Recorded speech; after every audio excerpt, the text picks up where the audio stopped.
இப்போ அந்த மூலவரில் பார்த்தா அப்படிதான் தெரியும். அப்படிதான் இருக்கும். அதே கல் தான் இருக்கும். எந்த இடத்துல பிளேஸ் ஆயிருக்கும்?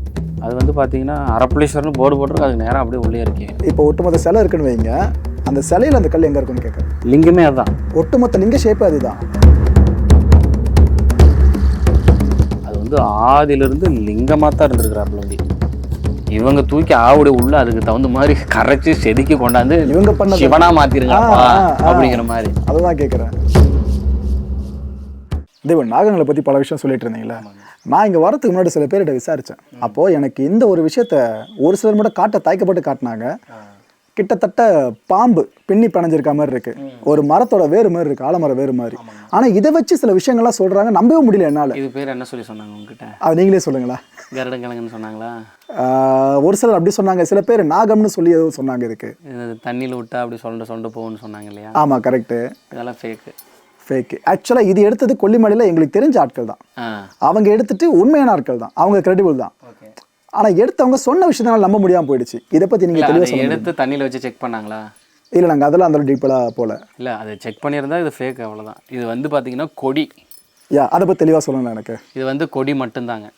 இது வந்து கொடி வந்து இப்போ எப்படின்னா, இது மரம்னா, இந்த மரத்தை ஒரு செடி போகுன்னா இப்படி சொல்லண்டு இது கூடயும் சக்தி இழுத்துக்கும். இது மரம். இந்த மரத்தில் அங்கே மேலே ஏதோ ஒரு செடி வச்சுருக்கேன் பார்த்தீங்களா? அந்த செடி வந்து இன்னும் கொஞ்ச நாள் ஆயிடுச்சுன்னா இது அப்படியே சொல்லண்டு மேலே போகுதில்ல, அந்த மாதிரி தான் அதுவும். அதெல்லாம் ஒன்றும் பெருசாலாம் இல்லை. எப்படி பாம்பு மாதிரியே இருக்குது ஃபுல்லாக? இல்லை, பாம்பு மாதிரிலாம் இல்லை. இப்போ இதே கொடி நான் காட்டுட்டுங்களா? இங்கே இருக்குது. எதுக்கு அது பயன்படுவது? நாங்கள் விறகு கட்டை பயன்படுத்திட்டு இருந்தோம். விறகு கட்டை தான், வேற எதுவுமே யூஸ் வேறு எந்த பர்பஸுங்க இல்லையா? அப்போ மற்றவங்க சொல்கிற மாதிரி அதெல்லாம் எதுவும் இல்லை, எதுவுமே கிடையாது. இது வந்து ஒட்டுண்ணி தாவரம். அந்த ஒட்டுண்ணி தாவரத்தை வச்சு மந்திரத்தை பண்ணிக்கலாம். இப்போ உங்கள் ஒய்ஃப் இருக்காங்க, உங்கள் ஒய்ஃபையும் உங்களையும் பிரிக்கணும். அப்போ இந்த ஒட்டுண்ணி தாவரத்தை வந்து நான் வந்து உங்களுக்கு பிரயோகிக்கிறேன் அப்படின்னா இவங்ககிட்ட இருந்து அவங்ககிட்ட போயிடலாம் அந்த பொண்ணு. ஓ, ஸோ சக்தி ஏதோ சம்திங் இதுக்கு இருக்கு. அப்போ அந்த மரம், அந்த அந்த வளைவு மட்டும்தான் அமானுஷ்யம். அங்கே பிரயோகிக்கிற இது வந்து வேற. அது அப்படியே கதை வேற மாற்றி வர்றது. ஓகே, ஸோ இப்போ இதுக்கும் அதுக்கும் பெரிய சக்திக்கும் சம்பந்தம்லாம் எதுவும் இல்லை. இது இருந்தால் அதை பண்ண முடியாது, இல்லாட்டி தொடையை கிழிச்சு உள்ளே வச்சுக்கலாம், அப்படி இப்படிலாம் சொல்லுவாங்க. அதெல்லாம் எதுவுமே கிடையாது. சூப்பர், நல்லா தெளிவாக சொல்லிட்டீங்க. இது பயன்படுத்துறது வேஸ்ட்டு தான். இது வந்து வச்சிருக்கவங்க வீட்டில் 2000 வச்சிருக்கவங்க வீட்டில் 2000ன்னு சொன்னால் லட்சக்கணக்கில் கொட்டி கொடுத்து வாங்கிட்டு போவாங்க. அவங்க குடும்பம் 2000 இப்படி போயிடும். தேசியம் இருக்கிறதுல ஃபேமிலி இழந்துருவான், ஃபேமிலி போயிடும், பொம்பளாள் வதிலாள் கூட போயிடும். ரெண்டாவது குடும்பத்தில் காசு பணம் இருந்தது எல்லாம் அழிஞ்சு போயிடும். என்ன காசு கொடுத்தா நீ வாங்கினா வாடா ஒன்று வச்சு செய்கிற அப்படின்னு சொல்லிட்டு செஞ்சு விட்டு போயிடும். இது அவ்வளோதான். இதையும் தாண்டி சில பேர் வந்து எடுத்துகிட்டு போகிறாங்களே. இல்லை, நான் என்ன சொல்கிறேன், இப்போ நீங்களே எடுத்து போனாலும் இப்போ இந்த எடுத்த நண்பர்கள் இருக்கீங்கல்ல, அந்த நண்பர்களை பிரிஞ்சு போயிடுவாங்க. அந்த 3 இடம் அமானுஷ்யம் சொன்னேன் இல்லைங்களா? அந்த 3 இடத்துக்கு நீங்கள் நண்பராக சேர்ந்து போனீங்கன்னா அடுத்த தடவை சேர மாட்டீங்க. அதான் மிராக்கிள். அதுக்கு வந்து என்ன பண்ணணும், பச்சளை விரதம் பிடிக்கணும், பச்சளை சோறு எடுத்துக்கணும், அப்போ ஒரு வேளையாவது கீரை சாப்பிட்டுக்கணும்.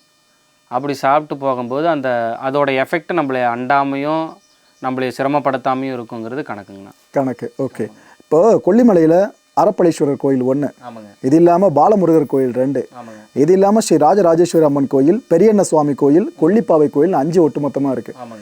இந்த 5 கோயில்களில் இந்த கோயிலை மட்டும் மிஸ் பண்ணாமல் நீங்கள் பார்த்துட்டு போங்கப்பா அப்படின்னு இந்த கொல்லிமலை நாடி வர்றவங்களுக்கு நீங்கள் சொல்கிற விஷயம் என்னென்னா, அரப்பளீஸ்வரர் அவ்வளோதான் எனக்கு தெரிஞ்ச. மற்ற 4 கோயிலை விட இது ரொம்ப முக்கியம். அரப்பளீஸ்வரர் அப்படிங்கிறது வந்து பார்த்தீங்கன்னா அது ஒரு விண்ணிலேருந்து வந்து எரிக்கல். அப்படியா? ஆமாம், விண்ணிலிருந்து வந்து எரிக்கல். அது பூட்டங்காலத்துலேருந்து இருக்குது அந்த கல். அது வந்து கல்லெல்லாம் கிடையாது, அது ஒரு பயங்கரமாக, அது ஒரு வித்தியாசமாக இருக்கும். ரொம்ப கிட்ட ரொம்ப நுணுக்கமாக பார்த்தீங்கன்னா அது இந்த மாதிரி ஒரு பாறை படிவம் மாதிரிலாம் இருக்காதுங்க. அது ஏதோ ஒரு வித்தியாசம். இது வந்து பார்த்தீங்கன்னா மக்கால இருக்குது பார்த்தீங்களா? மக்கால காபால இருக்கிறது, காபால இருக்க கல். இந்த முகத்தை அப்படி போய் வச்சு பார்க்குறாங்கன்னு சொல்லுவாங்களா, அந்த மாதிரியோட ஒரு அமானுஷ்யம்.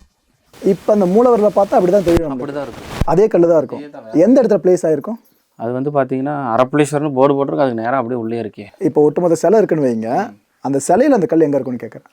லிங்கமே அதுதான், ஒட்டுமொத்த லிங்க ஷேப்பு அதுதான். ஓ, லிங்கம் மட்டும்தான். ஆவோட தான் இப்போ பொருத்திருக்காங்க.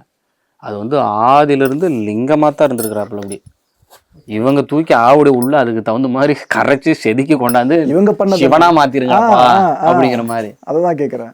அண்ணா இப்போ இங்க வந்து எப்படி இருக்காரு, இப்ப அந்த அரப்பளீஸ்வரர் வந்து இந்த டால பாருங்க, அந்த சின்னதா அந்த இது விளக்கி விடியா தெரியும், அந்த கல்லை விளக்கி விடு, இந்த கல் இந்த லாஸ்ட் அது அப்படிதான் இருப்பாருங்க. அரப்பளீஸ்வரர் வந்து அப்படிதான் இருப்பார். அது விண்ணில இருந்து வந்தவர். அப்ப ஒரு எரிக்கல் மேல இருந்து வரும்போது எப்படிங்க அப்படி அந்த வர்ற ஸ்பீடுக்கும் அந்த காற்றை கிழிச்சுக்கிட்டு வரும்போது அப்படியே கொஞ்சம் கொஞ்சமாக செதுக்கிக்கிட்டு வந்து அப்படியே உளுந்தா போட்டிருக்குங்க ஆவோட லிங்கம். அந்த மாதிரி தாங்க. ஓகே, அப்போ இதைத்தான் நம்ம சிலையாக மாற்றி அப்படியெல்லாம் வழிபட ஆரம்பிச்சிட்டோம். ஆமாம். இப்போ இங்கே சிவன் இருக்காரு. சிவனுக்கு மேலே ஒரு பாகம் விஷ்ணு பாகம், விஷ்ணு பாகத்துக்கு மேலே ஆவுடைக்கு மேலே தான் நம்ம பானத்தை வச்சு லிங்கமாக வச்சுருவோம், வழிபடுறோம். அப்போ அந்த லிங்கம் வந்து எந்த யுகத்தில் எப்படி வந்துச்சுன்னு தெரியாது. அதுக்கு மேலே வந்து இவன் இப்படியே வச்சுருந்தா ஏதாவது பண்ணிவிடுவாங்க அப்படிங்கிறதுக்காண்டி அது வந்து சொதை தான், அப்படியே மண்ணுலேயே இருந்துக்கிட்டே இருந்ததுக்கு மேலே இவனுக்கு என்ன பண்ணிட்டானுங்க, தூக்கி இதை வச்சுட்டாங்க, அவ்வளோதான். உண்மையான சுயம்புனா இது போல சிலைகள் தான். இப்போ நீங்கள் சொன்ன கோயில் அரப்பளீஸ்வரெல்லாம் அப்படியே சொதையாக இருக்கார். அம்பால்லாம் கிடையாது, துணையே கிடையாது அவருக்கு. கிட்டத்தட்ட எரிக்கல் தான் அது. ஆமாம், அது கூட துணையே கிடையாது. அங்கே போனீங்கன்னா சகலமும் தீர்த்து விடுவார். அவ்வளோ பவர்ஃபுல். அவங்களெல்லாம் இதெல்லாம் எவனாவது திருடிட்டு போயிடுவான், களவாண்டுருவான் அப்படின்னு சொல்லி தான் வந்து கொல்லிப்பாவையாக படைக்கப்பட்டிருப்பாங்க. இப்போ நீங்கள் அந்த கொல்லிப்பாவை கூட இந்த சோழமுடையார் கோயிலுக்கு பக்கத்தில் போனீங்கன்னா மாசி பெரியண்ணனு காவக்கார தெய்வம் தான் அவரு. கொல்லிப்பாவை இந்த பக்கம் கொங்கலாயம்மன், அதுக்கு அந்த பக்கம் பார்த்திங்கன்னா படாரி, அதுக்கு இந்த பக்கம் இந்த 8 திசையில இந்த 16 கோணத்துலேயும் வந்து பார்த்திங்கன்னா நாச்சி அம்மன், இவங்கெல்லாம் அதை சார்ந்து தான் இருப்பாங்க. அப்பா, இவ்வளோ விஷயம். இந்த புலிக்கரடு அண்ட் தபச நதி பாதை இதெல்லாம் நாங்கள் கேள்விப்பட்டிருக்கோம். அதை பற்றி டீட்டெயிலாக சொல்ல முடியுமா? தபசு பாறை பற்றி நான் சொல்லக்கூடாது, அது வந்து ஒரு அமானுஷ்யம். மேலோட்டமாக ஜஸ்ட் மேலோட்டம்னா சொல்லக்கூடிய விஷயம்னா அது வந்து 18 சித்தரும், அம்பாள், சிவபெருமான், விஷ்ணு 3 பேருமே மும்மூர்த்திகளும் முப்பெருந்தேவியரும் ஒன்று கூடி இருந்த இடம். ஓகே, அப்போ அவங்க அது ஒரு கைலாசம் மாதிரி கூட எடுத்துக்கலாம். அடிக்கடி சந்திக்கிற இடமா நீங்கள் சந்திக்கிற இடம்னு இல்லை, அது கைலாசமே தான். அப்போ இமயமலை இருக்கிறது கைலாசம் கிடையாது, உண்மையான கைலாசம் இருக்குது. கைலாசம் இருக்குது. ஓகே, அது வந்து நான் வெளியே கொண்டு வரக்கூடாது, அது மறைக்கப்படணும். இல்லை அப்படின்னா அதை சூறையாடிடுவாங்க.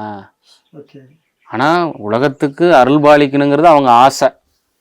அந்த ஆசை என்ன ஆகிடும்னா, இப்போ இங்கே வராங்க, சுடம்பத்தி கொளுத்துறாங்க, இந்த பிளாஸ்டிக் எங்கே போடுறாங்க இங்கே போட்டுருவாங்க. அவங்களுக்கு இதெல்லாம் வேண்டாம், நான் தனிமை எதிர்பார்க்குறேங்கிற மாதிரி அவங்க இருக்காங்க.